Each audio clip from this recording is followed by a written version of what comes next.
Hey there, welcome to another daily devotion. My name is Dave. Good to have you with us today. If you're tuning in the morning, good morning.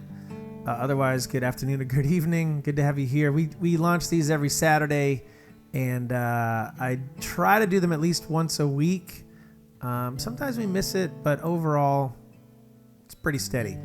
If you look back, if you're watching on YouTube or Facebook, there's a library of these. The easiest way to access the library actually is just to go to my website, davepettigrew.net, and just click on devotions. And there's I want to say there's like 160 or episodes of these, or 165. So we're getting up there. When we hit 200, maybe we'll have a party. I don't know.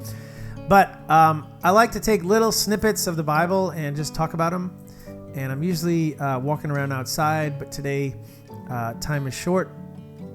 And I was down in my studio and I was like, let me just kind of walk through something here. And I had tripped over a verse a couple of days ago. We started inside of our membership a new walkthrough of the book of James. So inside of our membership area, we have this membership area called joindavesband.com. And inside of there, we have probably over 2,000 written devotions and a bunch of video devotions, and there's just a lot of great resources in there. So we've also got all of my albums there. You can download them. We have worship videos in there. We have Bible studies and archived Bible studies, over 150 or 175 hours of Bible studies inside. We're walking through the book of Matthew right now, and it's been a 2-year study for us, 2.5-year study. So it's been really eye-opening to take a peek into Matthew. But the new thing that I just launched is a study on the book of James. It's probably going to end up being about a 30-day-ish walkthrough of the book. It's nothing crazy. But I wanted to talk through, I hit this, sorry, I'm just trying to find the book in my Bible. But I hit this, where is it? Give me 1 second. Right, it's after Hebrews. I was reading one of the devotions that I had written, because we send the devotions every morning at 6 a.m. And James 1:12 kind of hit me a little harder than usual the other day, and I wanted to talk through what I had written, and then maybe we can look a little deeper into the verse as well. And I believe it's really, really relevant for all of us to just kind of think about this thought. So let me read the verse, and then we can walk through the devotion. So, blessed is the one who perseveres under trial, because having stood the test, that person will receive the crown of life that the Lord has promised to those who love him. So here's what I wrote, and then I've got a bunch of commentary that I think can lend a little more insight into what James is kind of digging into here. So perseverance, pass it on. I'm not sure if you guys are familiar with, there's an organization called Foundation for a Better Life, and they have this ad campaign, and it usually is one word, and then the hook line is pass it on. So perseverance, pass it on. Kindness, pass it on. Dignity, pass it on. Goodness. So they have all these different great ads that kind of just push positive messages into the world. And so it's an ad from this company called the Foundation for a Better Life. They talk about persistence, perseverance, motivation, and so many more great values to have as we go through our life, right? Today's verse in James talks about perseverance under trial. Who hasn't been through a day, a week, a month, maybe a year, right, that hasn't been taxing? God calls us to walk with him as we go through these trials, to trust and believe in him as we walk through the fire, right? Stop there, think about it. We've all been through something that just hurts sometimes, or we just can't understand it. So it's super frustrating and annoying at times, but we don't want to go through the trials, right? We want life to be smooth sailing. We want to turn on the yacht rock station on the radio, sit back with a glass of something tasty, and just relax. Anybody else listen to yacht rock? I do. I love it. Just let it all happen. To live life that way, it would be kind of a dream, maybe. But I don't think it's like perfect. If that's the way life was, we'd miss out on so many different things. You see, the trials are good for us. They push us further in our relationship with each other, and they push us further in our relationship with God, who loves us. He puts us through these trials so that we can become stronger, more in tune with Him and what He has in store for us. I hate them too, but James actually has a bit of a point. He has good things to say about the trials, about the outcome of the trials, and why we should push through them. Today, embrace the struggle, look up, talk to God. Get God involved in the struggle. Tell Him your frustrations, your concerns, your hopes. Tell Him what you don't like about it all. It's okay to wrestle sometimes with God and the decisions that He's making. But you're walking with Him through it all. That's the main point. We continue to walk with Him through it. Tell Him that you're willing to stand with Him through it all. So, yeah, prayers up for you today. So that's the devotion that I had written. I want to read a little deeper into this through some commentary that I found online. So James starts out, blessed is the man who endures temptation, right? So it kind of sounds like Jesus's chat in Matthew 5, 6, and 7, the Beatitudes, right? Something from the Sermon on the Mount, Matthew 5, 1 through 12. And these great statements of blessing, Jesus didn't tell us the only ways we can be blessed. Here we can learn we can be blessed as we endure temptation. It doesn't say, blessed is the man who is never tempted, nor does it say, blessed is the man who finds all temptation easy to conquer. Instead, the promise of blessedness is given to the one who endures temptation.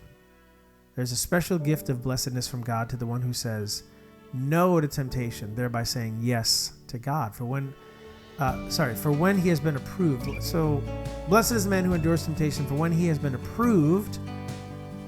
James is stating the purpose of God in allowing temptation, right? The purpose is to approve us, that through the testing we will be revealed as genuine and strong in our faith. It's a tough one to swallow. Temptation produces perseverance. Temptation grows our faith, makes us trust God more. The one who endures temptation is the one who goes through various trials. Temptation is one of the various trials we face. As we persevere through temptation, we are approved and will be rewarded as the work of God in us is evident through our resistance of temptation. James reminds us that it's really worth it to endure under the temptations we face. Our steadfastness, our resilience will be rewarded as we demonstrate our love for Jesus by resisting temptation. Spurgeon says this, there's a crown for me. Then I will gird up my loins and quicken my pace, since the crown is so sure to be with those who run with patience. That's good. The motive for resisting temptation. Because of our love for God, the passions of sinful temptation can only be really overcome by a greater passion. And that is the passion for the honor and the glory and the relationship with God. That's the passion that supersedes the temptation, the passion for the temptation. Some resist temptation because of the fear of men. The thief suddenly becomes honest when he sees a policeman. The woman or man controls their lusts because they couldn't bear to be found out and thus embarrassed. Others resist the temptation to one sin because of the power of another sin. The greedy miser gives up partying because he doesn't want to spend the money. But the best motive for resistance, temptation, is to love him and to love him with greater power and greater passion than your love for the sin. See, the sin is here, but the love, the compassion, the passion for God is above that.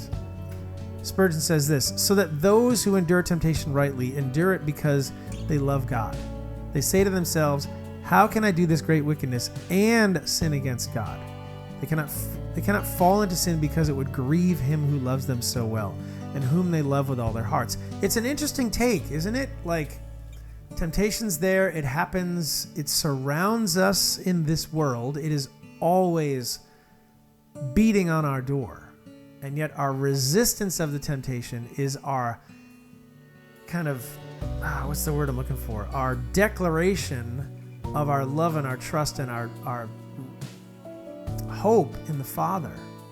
The resistance of the temptation says, I love God more than I love the actual temptation. It may be hard to get through the temptation, but I don't want to sin against the one who has given me so much.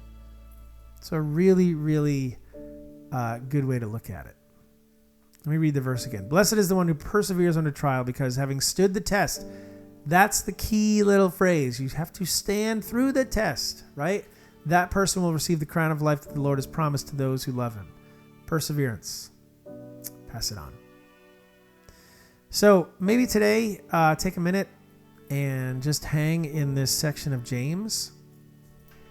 Maybe today, take a minute and meditate on this idea of our love of the Father superseding the temptation that we come in contact with every single day.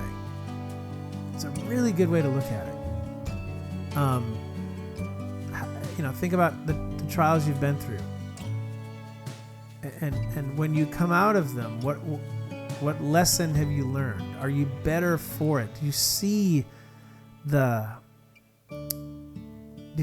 way that the trial has kind of helped you grow and mature, not only as a person, but also in your faith with God, your trust in God?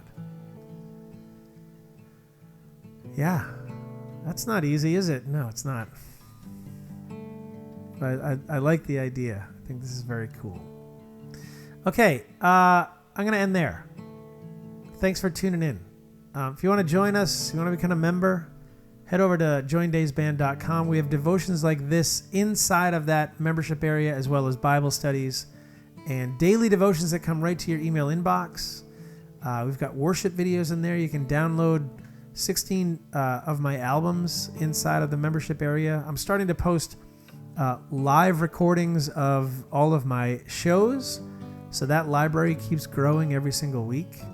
So there's a lot of great stuff in our membership. And the best part is that when you join, the first few dollars of your membership goes straight to helping us sponsor a child. So we're saving a life when we have new members come into our membership area.